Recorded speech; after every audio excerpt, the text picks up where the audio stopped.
আসসালামু আলাইকুম গাইস, আমরা এখন আছি রয়্যাল বেঙ্গল ক্যাম্পিং ফিস্টে। তো চলুন যাওয়া যাক ভিতরের দিকে। তো চলুন। তো এখানে কিন্তু প্রথমেই এই যে গেটে সেই লেভেলের গেট সাজাইছে এখানে এরা। তো চলুন আস্তে আস্তে আমরা ভিতরের দিকে যাই। আর এটা মুজাফফর গার্ডেনের ভিতরে হয়েছে। এই যে এখানে দেখতে পাচ্ছেন মুজাফফর গার্ডেন অ্যান্ড পিকনিক স্পটের গেট। আর এটা হলো পার্কিং স্পট। আর এটা হলো মেন গেট, যেটা দিয়ে ভিতরে প্রবেশ করতে হয় আর কি। আর এটা হলো পার্কের গেট, আর এইটা টিকিট কাউন্টার। তো চলুন আমরা যাই। আর আমাদের হাতে কিন্তু এই যে বাইক বিডির এটা আছে, এই যে ওকে ব্যাসলেট। তো চলুন আস্তে আস্তে যেতে থাকি আমরা মুজাফফর গার্ডেনের একদম ভিতরে গিয়ে, যে সাইডে রয়্যাল বেঙ্গল ক্যাম্পিং ফিস্ট হচ্ছে ওইখানে, সেখানে গিয়ে দেখা হচ্ছে ইনশাল্লাহ। তো আমরা চলে এসেছি, এই যে দেখতে পাচ্ছেন পার্কিং এরিয়া। তার ওই এই পাশে দেখুন ভিতরে ওই যে অনুষ্ঠান হচ্ছে, আর সামনে ওই যে দূরে দেখা যাচ্ছে গেট। তো চলুন আস্তে আস্তে যাওয়া যাক ওই দিকে। আর এখানে কিন্তু প্রচুর পরিমাণ বাইক আছে। আর এই পাশে কিন্তু একটা পুকুর টাইপের, পুকুরই বলা চলে, দুই পাশে দুইটা পুকুর, মাঝখান দিয়ে একটা রোড।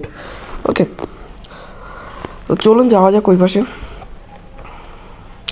আর এখানে কিন্তু আজকে অনেক অনুষ্ঠান হচ্ছে, পিকনিক হচ্ছে, কোথাও বিয়ে হচ্ছে, আর এখানে তো রয়্যাল বেঙ্গল ক্যাম্পিং ফিস্ট হচ্ছে। তো চলুন ভিতরের দিকে যাওয়া যাক। আর এখানে কিন্তু অনেক দূর দূরান্তর থেকে বাইকাররা আসছে, যেহেতু এটা একটা মিলন মেলা বললেও চলে, মিট আপ। তো চলুন আস্তে আস্তে ভিতরের দিকে যাওয়া যাক। আর এই কিন্তু gate, royal Bengal camping feast 2025-এর গেট। তো চলুন ভিতরের দিকে চলে আসছি। তো এই পাশে কিন্তু তাঁবু দেখতে পাচ্ছেন,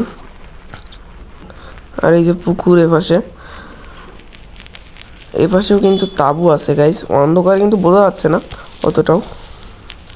এখানেও কিন্তু পার্কিং করেছে অনেকে বাইক, তো ভালোই গাইস। আর এটা হলো কেবিএস বাইকারদের। আর আমি কিন্তু এই যে আস্তে আস্তে হাঁটতেছি। তো চলুন ওইদিকে যাওয়া যাক আস্তে আস্তে। এখানে কিন্তু প্রচুর পরিমাণ টেন্ট আছে, তাঁবু। যাই হোক, তো আমরা মেন অনুষ্ঠানের দিকে যাই, চলুন। এখানে শুরুতেই কিন্তু মোবিলের স্টল দেখতে পাচ্ছেন, আর এর পরেরটাও কিন্তু মোবিলের স্টল। আর এরপরে আছে হলো আরেকটা বাইকের ইকুইপমেন্টের স্টল ওই পাশে। আর তারপরে ঝালমুড়ির স্টল, তারপরে পিঠার স্টল। তারপরে এই পর্যন্তই, আবার দেখাবে নেক্সট কোনো ভিডিওতে ইনশাল্লাহ। সে পর্যন্ত ভালো থাকুন, সুস্থ থাকুন। Good bye guys.